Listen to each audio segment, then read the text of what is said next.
баягы ар бир адам өзүнүн милдетин билиш керек да. Мисалы үчүн ата өзүнүн милдети бар, эненин өзүнүн милдети бар, баланын өзүнүн милдети, кыздын өзүнүн милдети, чоң ата, чоң энелердин, тайата, тайнелердин, үй бүлөдө бир туугандардын баарынын орду бар да. Мисалы үчүн бир ишкананы айтайын да.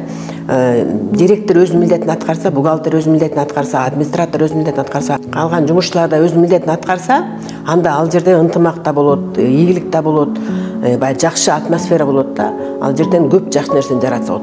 Ошол сыяктуу эле да. А бизде көбүнчө ошол жанагы үй бүлөдөгү милдеттерди билишпейт да. Бирөөнү эле күнөөлөп эле, мына сен ушундай кылышың керек экен. Анан калгандары мындай карап эле отуруш керек экен деген сыяктуучу. Ошондо ата-эне дагы өзүнүн ата-энелик милдетин аткарса, анда баардыгы ордунда болот да. Мен өткөндө да айткам, жана жол эрежесин бузган сыяктуучу, жол эрежесин бузсак кандай башаламандык болот, ошондой эле башаламандык болуп калат да. Эми ата-эненин милдети деген бул ата-эне кам көрүш керек да, бала үчүн кам көрүш керек. Мен көп видеолорумда ушундай ата-эне балдар үчүн кам көрүш керек дегенде анан талаш тартыш башталат да. Бала эмне үчүн кам көрбөйт депчи. Ал бала да кам көрөт, бирок ал башкача кичине темада болот да.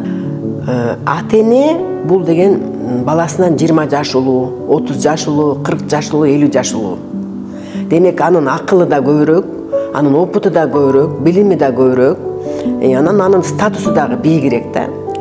Ошондуктан ал баланын үстүнө үстөмдүк кылат, ал балдарды тарбиялайт, анан ал балдардын курсагын тойгузат, аны баягы туура жолду көрсөтөт, жашоодо кандай жашаш керек экен өзүнүн баягы опытуна салып да, өзү кандай жүрдү ошо жашоодо, ошону кандай алып кетти, ошону балдарга көрсөтүп берет. Мисалы үчүн кантип билим алды, кантип аял алды, кантип балдарды тарбиялады, кантип үй сатып алды, кантип иштеди, кантип акча тапты, кандай бизнес кылды деген сыяктуучу. Анан бала баягы ошону көрүп, анан ар жакта ошого карата кетет да.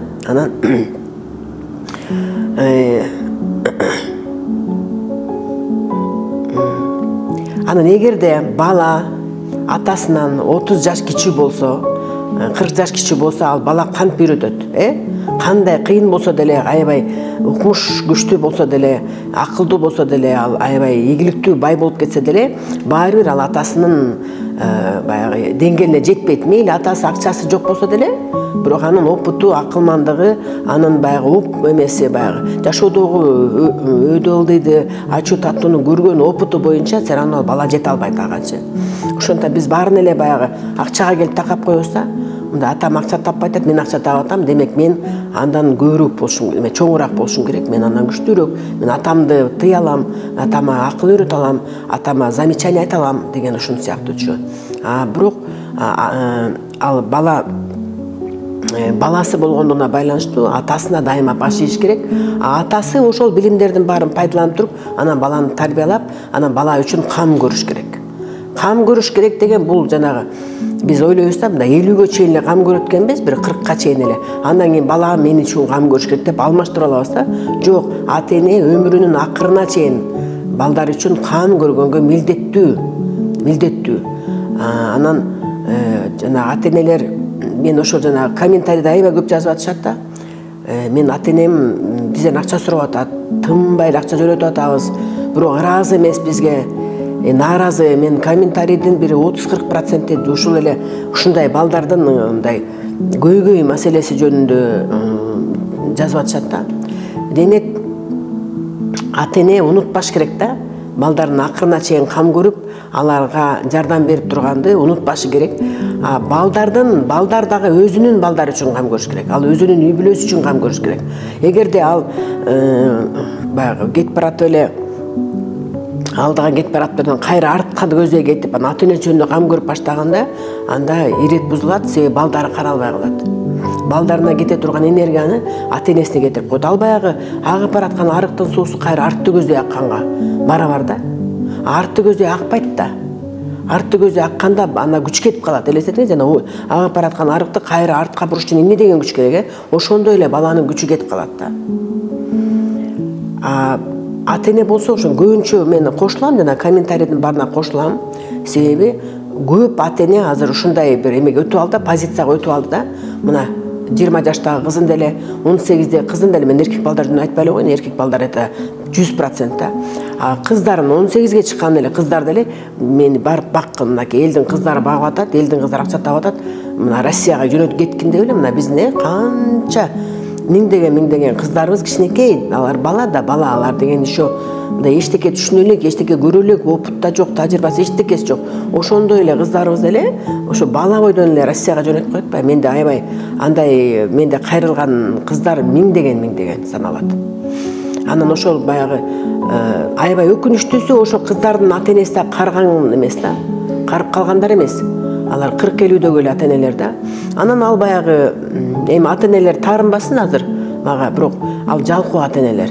Баягы өзүнүн жанын аябай баккысы келген, жан бакты деп коет го, ушундай өзүнүн жанын эрте эле 40-50-гө чыкканда эле пенсияга чыгарып, өзүнүн карыганын сездирип, анан мындай аябай көп манипуляциялуу ата энелер болот да, ана ооруп депчи, анан ушундай балдарды аябай убара кылган ата энелер аябай көп. Мен ага кошулам. Ошондуктан ата эне балдар үчүн кам көргөндү түшүнсө, билсе, өз милдетин аткарса, анда балдар да кыйналбай, баягы кетип бараткан арык менен чогуу кете берет дагы, өзүнүн ишин алып кете берет, өзүнүн жашоосун тыңдап кетет, өз үй бүлөсүн тыңбагат, анан өзүнүн бутуна тургандан кийин балдарына, ата энесине сөзсүз кайрылат. Бир дагы бала, мен ойлойм да мындай, бир дагы бала мындай ата энеме бербейм деп ойлобойт болуш керек деп ойлойм. Менин жеке оюм ушундай. Кайсы бала болсо эле апама бриллиант алып берейин деп ойлойт, атама машина алып берейин деп ойлойт, ата энемди азыр эми умрага алып барайын деп мындай бар ойлойт. Анан шуба алып берсем экен деп ойлойт, бир чет мамлекетке эс алдырып келсем экен деп ойлойт, үйлөрүн оңдоп берсем деп ойлойт. Ошондуктан балдарга кичине жардам кылып, аларга кичине көмөк көрсөтүп, бутуна туруп кеткенге чейин жардам берип койсок, андан ары көздөй балдар өзлөрүнүн иштерин алып кетет. Ошондуктан баягы балдарга жол көрсөтө турган, балдарды туура жашоого үйрөтө турган бул бир гана ата эне да. Эгер ата эне өзү билбесе туура жашоону, өзү балдарынан үмүттөтүп эле келе деп акча сурай берсе, анан баласы бутуна тура албайт да. Ал таарынат, анан таарынганда баягы энергиянын баары кетип калат, башка жакты көздөй. Баягы кечке чейин акча сурай берсе, бала нааразы болот, кээде акчасы болуп калат, болбой калса карыз алат, кредит алат, аны төлөй албай калат. Анан аябай нааразычылыктар башталат да. Нааразычылык канчалык көбүрөөк болгон сайын баланын энергиясы дагы ошончолук азаят, анан акча таба албай баштайт. Ал акча таба албай калгандан дагы алар ооруп калат анан.